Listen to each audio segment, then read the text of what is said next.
Soy Florentina Gamarra. Les doy la bienvenida a un nuevo episodio de nuestro podcast semanal. Hoy les propongo retomar uno de los conceptos fundamentales del psicoanálisis. Me refiero al inconsciente. Diría incluso que es el concepto sobre el que se sustenta todo el cuerpo teórico, desde Freud hasta la actualidad. Porque en primer lugar, ese Unbewusst es definido como lo no sabido, ese saber no sabido, ¿no?, que va a ser el concepto princeps y rector de todos los desarrollos freudianos, ¿no? Por eso decimos que es un fundamento en el verdadero sentido del término. Y precisamente es este el concepto que va a diferenciar al corpus teórico del psicoanálisis del de cualquier otra disciplina, ¿no?, como por ejemplo la medicina. Freud marcó una clara y subversiva diferencia respecto del campo de la psiquiatría, ¿no?, en torno a este postulado de un aparato psíquico que no va a quedar subsumido a lo consciente, ¿no?, y toda la psicopatología de la vida cotidiana, los lapsus, sueños, actos fallidos, olvidos, por supuesto el síntoma, ubican este primer orden causal respecto del concepto de inconsciente. La idea misma de inconsciente que desarrolló Freud, podríamos decir que implica, entre otras cosas, situar la importancia del lenguaje en la vida de los seres humanos. La conceptualización de la realidad psíquica, podemos decir, ¿no?, es lo que subvirtió el orden de eso que se llamaba realidad objetiva, externa, ¿no? Objetiva, digo que el descubrimiento del inconsciente precisamente resitúa epistemológicamente. Posteriormente Lacan va a situar al inconsciente como estructura discursiva, ¿no? Primero va a decir que el inconsciente está estructurado como un lenguaje y luego esta idea de discurso. Entonces tanto Freud como Lacan han desarrollado una idea del inconsciente que es absolutamente novedosa, ¿no?, subversiva en ese punto, en la medida en que revela que en y por el inconsciente algo habla, ¿no? Eso habla, ello. Y que eso que llamamos sujeto es precisamente efecto, por eso decimos que el sujeto es hablado por el inconsciente. Tiene un valor verdaderamente subversivo decir que existen pensamientos o ideas inconscientes que escapan a la voluntad del pensante, ¿no?, del ser consciente. Nosotros hoy hablamos de esto con absoluta familiaridad, pero había que decir, ¿no?, en 1890 y pico, precisamente que el fundamento del aparato psíquico es el inconsciente, y que entonces hay lo que escapa a la voluntad del pensante, ¿no?, del ser consciente. Y en cambio decir que somos hablados, que somos pensados, que eso piensa, ¿no? En este sentido, el inconsciente es una batería de saber, ¿no?, de saber no sabido, de saber articulado, pero que no le pertenece a nadie, ¿no? No es del sujeto, sino que el sujeto es efecto de eso que piensa, de eso que sabe. Y todo esto implica una subversión en la misma función del saber y del pensar. Y entonces el otro, en tanto que en mediación simbólica, es eso que antecede y condiciona la llegada del sujeto al mundo. Pensemos que quien consulta lo hace afectado por un padecimiento del cual desconoce la causa, ¿no?, ese padecimiento que le concierne, aunque el sujeto en cuestión no lo sepa. Y hay entonces ahí una profunda relación entre ese saber y esa relación con la palabra como dimensión únicamente humana. De hecho, decimos que aquello que funda al sujeto en su existencia es precisamente el orden del lenguaje, ¿no? Y este adentramiento surge a partir de una pérdida radical, inaugural, ¿no?, que es lo que va a alejar por siempre al sujeto de lo natural, lo va a dividir.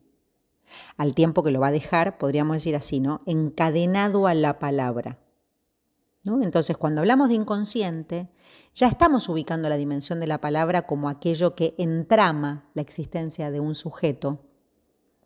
Y esto quiere decir que el lenguaje moldea, ¿no?, nuestra existencia.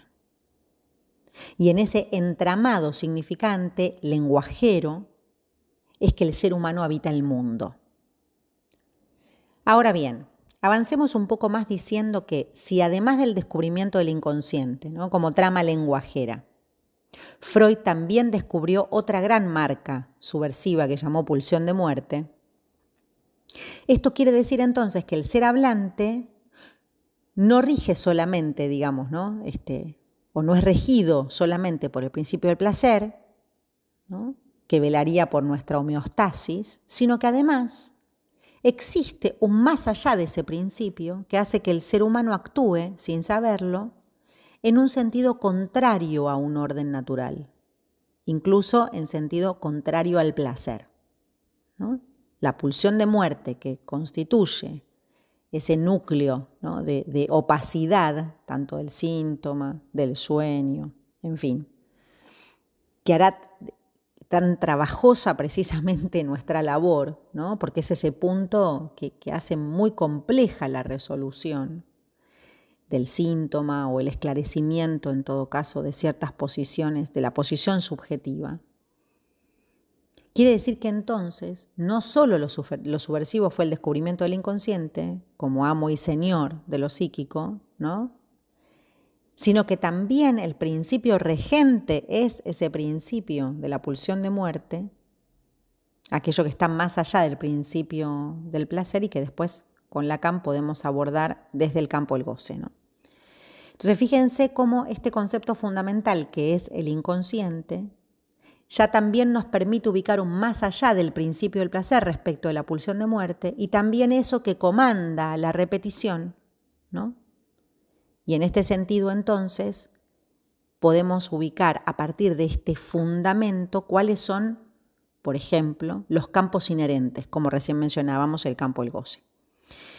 Estas consideraciones, digamos que tienen consecuencias en eso que se llama terapéutica, que es lo que nos interesa, ¿no? Es lo que va a diferenciar radicalmente al psicoanálisis de otras terapéuticas. Y digo otras terapéuticas porque el psicoanálisis no deja de tener efectos de estos que llamamos terapéuticos, aunque no sea una terapéutica en sí misma, ¿no?, aunque no se lo proponga como terapéutica como las demás. Entonces el concepto de inconsciente también nos permite enlazar esa relación paradójica, podríamos decir, entre saber y goce, incluso entre verdad y goce. Porque la verdad no es el saber, ¿no?, sino precisamente eso que agujerea el saber. La verdad quiere poder decir, ¿no?, pero se topa con la imposibilidad de decir, ¿no? Solo puede decirse a medias. Entonces siempre va a haber algo que no se pueda decir, un imposible, eso que resta al decir. Y eso que resta al decir, para Lacan, es lo real,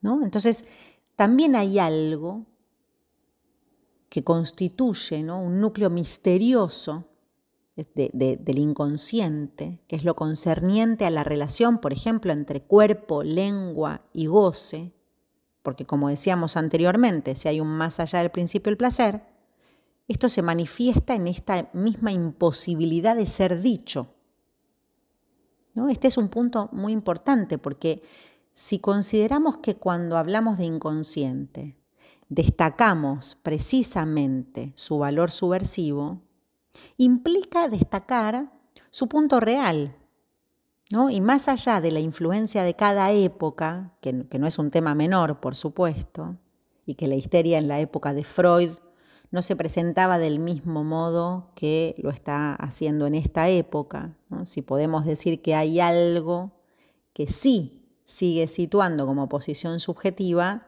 no podemos negar las diferentes presentaciones de las llamadas epocales, ¿no? Y esto es lo que va a tener que ver precisamente con esa posición de objeción que presenta el discurso, ¿no?, la posición histérica, ¿no?, ese cuestionamiento al saber, ¿no? En la época freudiana, podríamos decir, ese cuestionamiento interrogaba agujereando el saber médico, ¿no? Por la presentación sintomática que este cuadro le ofrecía la imposibilidad de la medicina. Hoy en día bajo otras modalidades de presentación, pero siempre hay algo en esa llamada posición histérica que denuncia la insuficiencia, ¿no? La falla, la falta de saber, la inconsistencia. Pone incluso de manifiesto algo de la reivindicación, podríamos decir.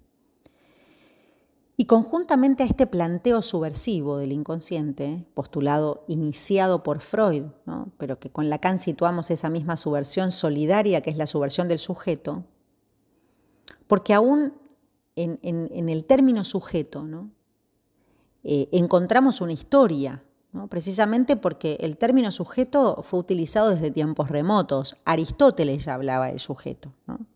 Pero va a ser con Descartes que el sujeto se va a introducir como sujeto de la ciencia, por su relación, digamos, al ser y al pensar, ¿no? Y es respecto de este punto que el psicoanálisis instala una verdadera subversión. Porque el que piensa no es el yo, ¿no? Sino que es eso que piensa. Y entonces ese cogito cartesiano, ¿no? Se modifica destacando ese axioma ya conocido por todos, que es que pienso donde no soy y soy donde no pienso. Incluso para darle una vuelta más luego al decir que o no soy o no pienso. Pero destacando que efectivamente lo subversivo del psicoanálisis es ese pasaje de la duda metódica, ¿no? Que condujo a la certeza cartesiana del ser, a la división subjetiva, ¿no? Que no otorga ninguna certeza. El psicoanálisis entonces opera allí con un sujeto que no es el yo, y el sujeto que le interesa al psicoanálisis no es el sujeto cartesiano, aunque el sujeto del que nos ocupamos no puede ser otro que el sujeto de la ciencia, ¿sí? Esto está claro, pero de lo que se va a tratar es precisamente de su evanescencia, ¿no? Del sujeto, de eso que se nos escurre, ¿no? De lo que no es capturable, sino en la división entre significantes. Porque el inconsciente lacaniano refiere al sujeto de la ciencia, porque es el sujeto del significante, no el sujeto dividido, pero es la división misma el campo que al psicoanálisis le interesa, ¿no? Ese es el sujeto de nuestro interés, podríamos decir. El sujeto que le importa al psicoanálisis es solidario de la intervención del lenguaje, ¿no? El sujeto queda entonces tomado por el efecto de la palabra, del lenguaje, ¿no? Sobre su existencia. Y se trata de un quedar atrapado de un modo muy singular, porque se trata de su punto indecible, ¿no? Es decir, que el sujeto es eso que en el campo del otro no puede decirse. Entonces, fíjense, ¿no? Esta articulación entre ese inconsciente subversivo ya descubierto por Freud y este inconsciente inicialmente definido por Lacan como estructurado por un lenguaje, como un lenguaje, nos está planteando esta dimensión, ¿no? Y en este sentido es que cuando decimos que el sujeto es corte, fading, ¿no? Cuando el sujeto es precisamente falta en ser y es también falta de saber, tal como va a precisar Lacan, se destaca este valor, ¿no? En donde el inconsciente, ya sea pensado en la primacía como definición simbólica o como definición real, como punto real, va a articular precisamente este sentido de falta, ¿no? Es en ese punto que lo que me interesa es por ahí pensarlo o destacarlo en relación a una cita de Lacan en el escrito La dirección de la cura y los principios de su poder, que dice que en el ser humano no hay ninguna posibilidad de acceder a una experiencia de totalidad, ¿no? Que el ser humano está dividido, desgarrado y que ningún análisis podrá restituirle la totalidad.